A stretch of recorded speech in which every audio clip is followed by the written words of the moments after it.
കാലത്തിനൊപ്പം അഭിമാനത്തോടെ Sanju fashion SBT junction, Sreekrishnapuram, Palakkad.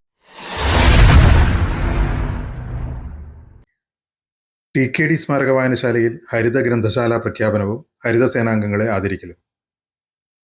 മാലിന്യമുക്ത നവകേരളത്തിന്റെ ഭാഗമായി ശ്രീകൃഷ്ണപുരം TKD സ്മാരക പൊതുജന വായനശാല ഹരിത ഗ്രന്ഥശാലയായി ശ്രീകൃഷ്ണപുരം ഗ്രാമപഞ്ചായത്ത് വൈസ് പ്രസിഡന്റ് M. സുകുമാരൻ പ്രഖ്യാപിച്ചു. മാർച്ച് 30 നമ്മുടെ പഞ്ചായത്ത് ഹരിത പഞ്ചായത്തായിട്ട് പ്രഖ്യാപിക്കണം എന്നുള്ള അടിസ്ഥാനത്തിലാണ് ഇന്ന് സംഘാടക സമിതി രാവിലെ എഴുതിയിട്ടുള്ളത്. അതിന് മുന്നോടിയായി ഒട്ടേറെ പദ്ധതികളും പരിപാടികളും നടത്താനുണ്ട്. നമ്മുടെ ഗ്രാമപഞ്ചായത്ത് ഹരിത സ്ഥാപനങ്ങൾ പ്രഖ്യാപിക്കാനുണ്ട്, ഹരിത വീടുകൾ പ്രഖ്യാപിക്കാനുണ്ട്. നമ്മുടെ മംഗലാകുന്നത്ത് ഏത് സമയവും അവിടെ കൂനയാണ്. നമ്മൾ ഈ കൂനകളെ മാറ്റി അവിടെ നേരത്തെ പറഞ്ഞ മാതിരി ഇതുപോലുള്ള ഭംഗിയുള്ള ചെടികൾ വെച്ച് അവിടെ സ്നേഹാരാമം എന്ന് പേരിട്ടുകൊണ്ടുള്ള ഒരു പ്രദേശമാക്കി കഴിയുമ്പോൾ അടുത്ത കൂനകൾ ഉണ്ടാക്കാൻ നമ്മുടെ ജനങ്ങൾ തയ്യാറായിട്ട് നിൽക്കുകയാണ്.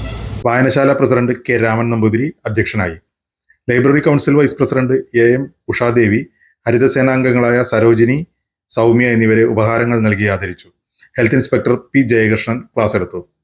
K. Vidyadharan, CA. Sankaranarayanan, Sathi Nambeesan, Sandra S. Warrier, P. Gopalakrishnan, KV. Rama, K. Madhavikutty, C. Bindu, B. Priya എന്നിവർ സംസാരിച്ചു.